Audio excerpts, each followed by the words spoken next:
जनपद फतेहपुर में कृषि सूचना तंत्र के सुदृढ़ीकरण एवं कृषक जागरूकता कार्यक्रम योजना अंतर्गत विकास खंड स्तरीय खरीफ गोष्ठी एवं कृषि निवेश मेला का आयोजन कृषि विभाग फतेहपुर ने खजुआ ब्लॉक परिसर में किया।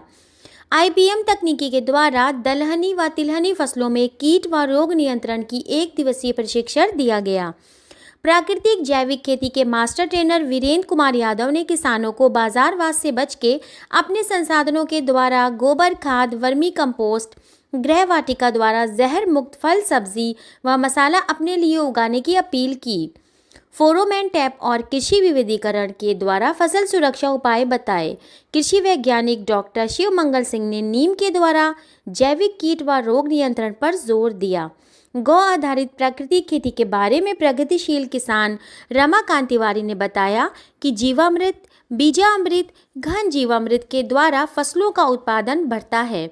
ग्लू ट्रैप के द्वारा तमाम कीट व रोगों का जैविक नियंत्रण संभव है। कृषि विभाग से SDO रंजीत कन्नौजिया ने किसानों को किसान सम्मान निधि, सोलर पंप अनुदान योजना, DBT अनुदान योजना, कृषि यंत्र व बीज अनुदान के बारे में बताया। प्रगतिशील किसान बंजर सिंह व लोकनाथ पांडे ने किसानों को सामयिक फसल प्रबंधन उपाय बताए। औषधीय व फूलों की खेती के बारे में बताते हुए प्रगतिशील कृषक व विशेषज्ञ अमित कुमार ने अश्वगंधा, तुलसी, कालमेघ, कैमोमाइल, स्टीविया, गेंदा, गुलाब व रजनीगंधा के द्वारा अच्छा मुनाफा पाने के लिए खेती की नवीनतम जानकारी दी।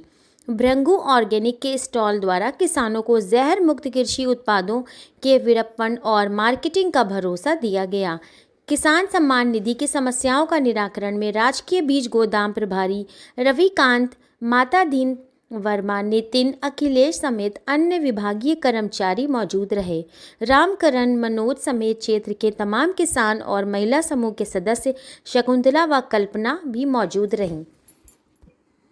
किसानों को अच्छे बीज मिलेंगे, बच्चों को कोई बीमारी नहीं होगी, उत्पादन की रात बढ़ेगी। क्योंकि ये हमारा किसान जो ये डरता है कि अगर जैविक खेती करने लगेंगे तो पैसा कम मिलेगा, लेकिन पैसा ऐसा नहीं है। जो भी जैविक खेती होगी उसका जिस हिसाब से कराया जा रहा है, अगर किसान करेगा तो आज के गेहूं के उत्पादन से 4 गुना उसका दाम मिलेगा, उसको फायदा होगा। लेकिन पैदावार जरूर कम होगी, लेकिन रेट पैसे की बात कोई नुकसान नहीं होगा। किसान इस बात को नहीं समझ पा रहे। वो तो कहता है कि बस हम जैविक जो भी करेंगे तो नुकसान कहाँ होगा, पैदावार कम होगी, लेकिन बीज का रेट आपको उसका 4 गुना मिलेगा। इसलिए किसान जागरूकता लाना ही हमारा मुख्य उद्देश्य है। किसान जो अभी रासायनिक खेती कर रहा है और रासायनिक खेती के अंतर्गत उसको ज़्यादा इंटरेस्ट लग रहा है। जैविक खेती की तरह लोग उड़ रहे हैं, धीरे धीरे कर रहे हैं। उनको हम ये प्रयास कर रहे हैं, प्रोत्साहन दे रहे हैं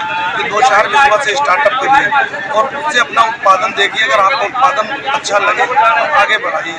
तो लोग समझ में आ रहा है। लोग क्या करते हैं, जैविक खेती की तरफ मुड़ जाते हैं, अज्ञानता बस बाजार की चीज़ों पे ले लेते हैं, अपने घरेलू उत्पादों का उपयोग नहीं करते। जैसे हमारे पास गोबर की पास है, जीवामृत है और वर्मी कंपोस्ट है या बीजामृत है। ये तरह बहुत से संसाधन है जो नीमाक है, 10 पर्णी अर्क है, इनका उपयोग करना चाहिए। तो जिन चीज़ों का हम उपयोग करना चाहिए वो किसान करते नहीं, बाजार के ऊपर आधारित होते हैं और उनकी आय भी प्रभावित होती है, उनका नुकसान भी होता है और उत्पादन भी नहीं लेते। अपने जमीन की जो उर्वरा शक्ति है उसको भी नष्ट करते चले जा रहे हैं। किसान भाइयों को हम आपके माध्यम से यही संदेश देना चाहें कि चाहे वो थोड़ा ही थोड़ा करें, अपने परिवार के खाने के लिए अपने परिवार को, अपने बच्चों को बचाएं, अपने परिवार को स्वास्थ्य बचा लेकर सबसे बड़ी हमारी उपलब्धि यही है। अगर किसान भाई अपने परिवार को नहीं बचा पाए तो उनका उत्पादन किस मतलब का रह गया। लाखों रुपए कमाने के बावजूद तो अगर आपका पैसा अस्पताल में जा रहा है तो आपकी खेती करना या आपका किसान कहलाना व्यर्थ है।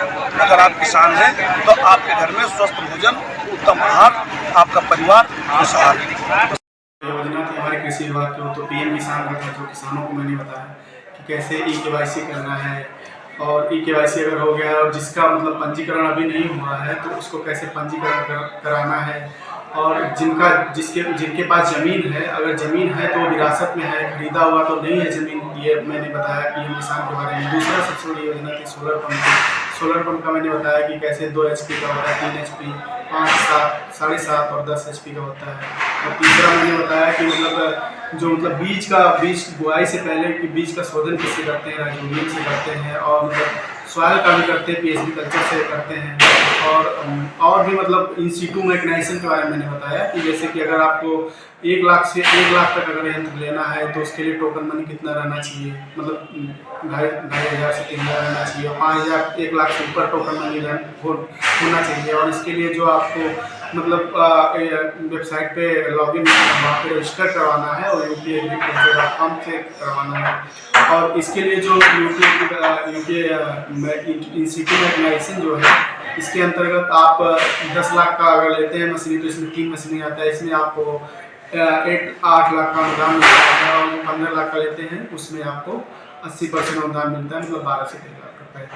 मैं यही संदेश देना चाहता हूँ कि आप लोग जितना हो सके रासायनिक पेस्टिसाइड, DAP, यूरिया इस सबसे दूर रहें आप लोग, क्योंकि इसी वजह से हम लोग ज़्यादा रोग फैल रहा है और ज़्यादा सभी लोग मतलब बीमार हो रहे हैं। तो मैं चाहता हूँ कि आप लोग अगर इस सबसे बचना चाहते हैं तो आप लोग जैविक खेती अपनाएं, प्राकृतिक खेती अपनाएं, थोड़ा ही बहुत अपनाएं, लेकिन धीरे धीरे आप लोग प्राकृतिक खेती अपनाएंगे तो आपका जीवन शैली बहुत अच्छा।